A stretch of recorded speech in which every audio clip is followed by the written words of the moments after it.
Guys, আসসালামু আলাইকুম। কেবলই আমি বাসায় আসলাম অফিস থেকে এসে এই মাত্র একজনকে দেখতে পাইলাম। সে হচ্ছে আমার ভাগ্নি। এখন সে নানু বাসায় যাওয়ার জন্য কাপড় পরে আছে।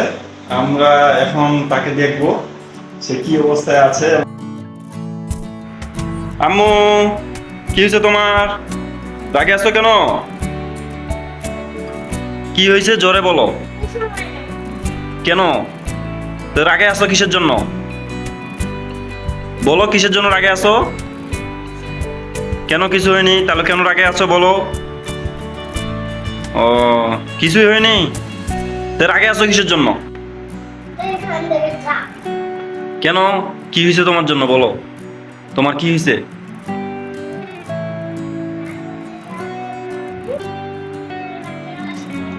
নানু বাসা যাওয়ার জন্য আমরা কেউ আসি নাই। ও, তো এইভাবে রাগে থাকতে হবে তোমাকে? হ্যাঁ, কান্না করছিলে? ও, বাবাও আসে নাই না? ও, তো নানু বাসা যাইতে হবে তোমাকে, এখন তো আর যাওয়া যাবে না। আসলে গাইস, ওর বাবা নাই, এই জন্য বিকালবেলা আসলে যাওয়ার কথা ছিল। তো আজকে শুক্রবার ছিল, সন্ধ্যার সময় ওর বাবাও আসার কথা ছিল, তো সন্ধ্যার সময় আসে নাই। অনেক কাজ অনেক কাজ ছিল, এখনো ওর বাবা এখনো বাসায় আসে নাই। আর আমিও আসতে পারি নাই, বিদায় ওর নানু বাসায় যাওয়া হয় নাই, এই জন্য সে পুরোই আমাদের উপরে রাগে আছে।